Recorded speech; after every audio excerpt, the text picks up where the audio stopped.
हुजूर के यहाँ इमाम हसन की जब विलादत हुई, नवाज से तशरीफ लाए, तो मुसर्रत का वक्त आया ना खुशी का, तो सरकार दो आलम अलैहिस्सलाम ने ना उनके सर से बाल उतरवाए। ये चांडा खीदा पंजाबी जी। हुजूर ने बाल उतरवाए तो तराजू के एक पलड़े में वो बाल रखे और दूसरे में चांदी रखी, और बालों के वजन के मुताबिक चांदी तोल के अल्लाह के रस्ते में खैरात फरमाई। आप इस बात को समझें, फिर एक दफा समझें। नौजवान जो रोज सवाल पूछते हैं ना मिलाद का, वो जरूर तवज्जो करें। भाई घर में तो महीना महीना रोटी नहीं पक रही, लेकिन जब नवाज से आए, खुशी का वक्त आया, तो अकीका करने का टाइम आया तो एक बकरा नहीं ज़िबा किया, हुजूर ने दो बकरे ज़िबा फरमाए। उनकी तबीयत का ख्याल करते, उनके मामलात को देखते। मेरे रसूल पाक अलैहिस्सलाम तो देखते कौन शख्स किस तरह का है, किस रवैये का है, किस अंदाज का है, उसको उसके मुताबिक इज्जत देते, वकार देते, नवाज देते, उस शख्स का उस तरह का इकराम करते। मेरे नबी करीम सल्लल्लाहु अलैहि वसल्लम फरमाते हैं, मैंने मेराज की रात मैंने जन्नत में एक महल देखा। मेरा दिल किया मैं अंदर से जाके देखूं, पर उसके दरवाजे के करीब गया तो उमर फारूक का नाम लिखा था। फरमाते हैं मैंने कहा उमर जरा तबीयत का सख्त है, तो उसने कहना है कानून ये है कि पहले इजाजत लो फिर किसी के घर जाओ। चलो हम नहीं जाते, उमर से पूछ के चले जाएंगे। घर जो उमर का है, नहीं आपको समझ आई मेरी बात यार? नहीं समझे। जिनके कदमों के सदके घर मिला है, अगर वो ये ख्याल करते हैं कि सामने वाले से पूछ लेना चाहिए, नहीं आप नहीं समझे। ओ भाई, जिनके बरकत से वो मकान मिला है, अगर वो मिजाज का इतना ख्याल रखते हैं तो फिर मिजाज रसूल का भी तो ख्याल होना चाहिए। फिर मिजाज सुनो। फिर नबी करीम सल्लल्लाहु अलैहि वसल्लम वापस आए, हुजूर ने बताया वो उमर तेरा मकान बड़ा पसंद है यार।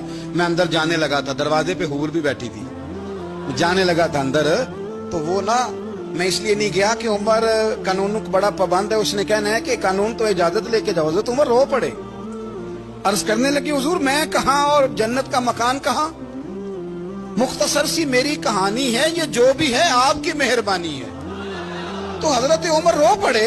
लेकिन मेरे रसूल करीम सल्लल्लाहु अलैहि वसल्लम अब इतना हुजूर ख्याल करते तो जनाबे उमर पता कौन थे?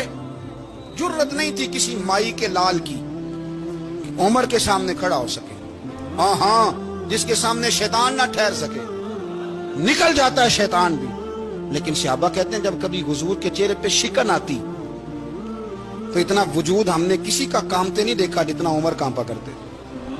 कब कभी तारी होती थी वो दलेर मैं कहीं और हूं, यहां तो मैं गुलाम हूं, यहां तो मैं नौकर हूं। दुआ मंगया करो संगियो किते मुर्शिद ना रुसदा। रो पड़ते। और तरीका क्या होता? जमीन पे कोनियां रख के ना, कोनियां घुटने, अब मैं आपको करके कैसे दिखाऊं, हदीस सही में मौजूद। ये कोनियां जमीन पे रख के ना, जैसे बच्चे नहीं चलते, कोनियां दोनों जमीन पे हजरत उमर रख देते और यूं कोनियां रख के तो यूं हाथ बांध देते हुजूर के सामने, नीचे कोनियां और हाथ बांधते और फिर रोते। जब हुजूर नाराज होते तो किसी और से नाराज है नबी पाक, उमर से नहीं, तो यूं दोनों हाथ बिछा देते, यूं हाथ बांधते और कहते रदीतु बिल्लाहि रब्बा व बिल इस्लाम दीनम व नबीना मुहम्मद सल्लल्लाहु अलैहि वसल्लम। या रसूलल्लाह मैं बड़ा राजी हूं कि अल्लाह मेरा रब है। हुजूर मैं बड़ा राजी हूं, हुजूर मैं बड़ा राजी हूं कि इस्लाम मेरा दीन है, व मुहम्मद नबीयम व रसूला, और मैं बड़ा राजी हूं कि अल्लाह ने मोहम्मद को नबी और रसूल बनाया। हुजूर बड़ा राजी हूं, मेहरबानी फरमा, बड़ा राजी। इमाम हसन भी शहीद हुए, पता है आपको? इमाम हसन का भी दिन मनाना चाहिए कि नहीं? उनके यौम विसाल पे भी कुछ जलसा कर लिया करो, बड़े हैं इमाम हुसैन से। इधर सारा जमाना चलता है, उधर चल पड़ते हो।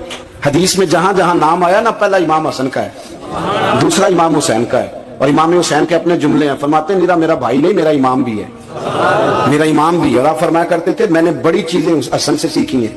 जो उन्होंने सीखा एक बताऊं उसमें से? कुछ लोग थके हैं आप में से, हालांकि मैं तो ज्यादा सफर करके आया हूं। अर्ज करूं जो उन्होंने सीखा है, सुनो। इमाम हुसैन खुद बताते हैं, फरमाते हैं कि अब मेरे भाई ना इमाम हसन अपनी एक बीवी को तलाक देना चाहते थे, इख्तलाफ शदीद हो गया, बात तलाक तक आ गई। मुझे पता चला तो मैं पहुंचा, मैंने कहा भाईजान क्या इख्तलाफ है भाभी से? मैं तलाक देने लगे। फरमाया हाँ तलाक दे दूंगा। चली गई मैं के, फरमाया बताएं गलती क्या, क्यों दे रहे हैं? तो इमाम हसन फरमाने लगे हुसैन आपने कुरान नहीं पढ़ा? मैंने कहा जी पढ़ा है, बताएं। कहने लगे अल्लाह फरमाता है हुन्ना लिबासुल लकुम व अंतुम लिबासुल लहुन, मर्द औरतों का लिबास है, औरतें मर्दों का लिबास है। فرمایا میری بیوی میں کوئی کمزوری ہوگی تو میں پردہ ڈالوں گا کہ دنیا کو بتاؤں گا؟ امام حسین کہتے ہیں میں نے اٹھ کے بھائی کا ہاتھ چوما، میں نے کہا آیت میں نے پہلے بھی پڑھی تھی، تفسیر آج سمجھ میں آئی ہے، تفسیر آج سمجھ میں آئی ہے، میرے بڑے بھائی نے سمجھائی ہے، سمجھ میں آئی۔ کہتے ہیں کچھ دنوں کے بعد امام حسن نے بیوی کو طلاق دے دی۔ میں پھر آیا اور میں نے کہا میرے شانوں والے بھائی آپ بھی بتا دیں کیا مسئلہ تھا؟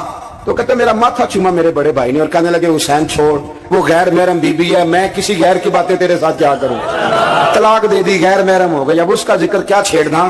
کہتے میں سمجھ گیا کہ میرا بھائی قرآن کی اس روح کو جانتا ہے جو حسین تک بھی پہنچ رہی ہے۔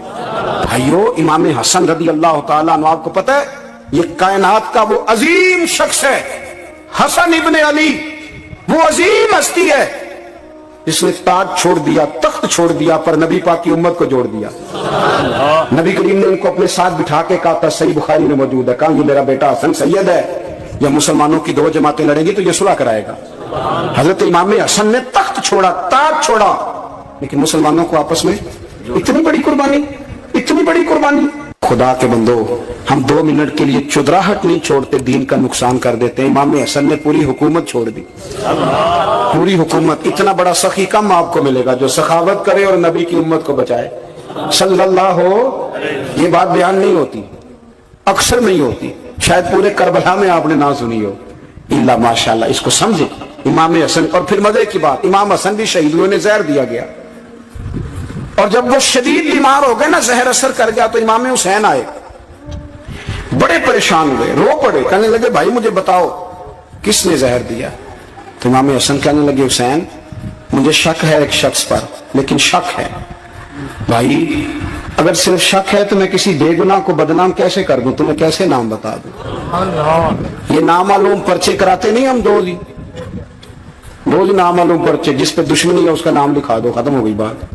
امام حسن کی تربیت دیکھو، فرمانے لگے جس پر مجھے شک ہے اس کا نام بتا دوں، تو اگر وہ نہیں تو بے گناہ کا ذکر کیسے کر دوں؟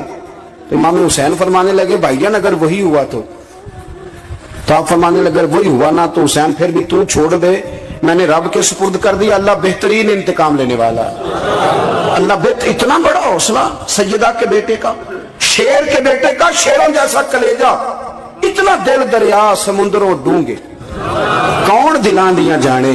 او بھائی تھوڑا حوصلہ کر، جتن تے ہر کوئی کھیڈے، تو ہارن کھیڈ فقیرہ، اور جتن دا مل کوڈی پیندی ہارن دا مل ہیرا۔ اور کہیں بیک بھی تو ہونا، کہیں تو درگزر بھی تو کرنا، کہ ہر جگہ چھا کے رہنا، ہر جگہ چھا کے رہنا۔ میرے ایک سنگی ہیں، آپ کو پتہ یہ جو اسٹیج پہ بیٹھنے والے لوگ ہوتے ہیں نا، یہاں تو اچھے اچھے لوگ بیٹھے ہیں، میری طرح کے جو لوگ، جو اسٹیج پہ بیٹھنے کا عادی ہو جاتا ہے وہ نیچے بیچارہ بیٹھ بھی نہیں سکتا، یہ مسئلہ ہو جاتا ہے۔ میں اکثر کہتا ہوں کہ کبھی نیچے بیٹھ کے تو دیکھو کیا فرق ہوتا ہے۔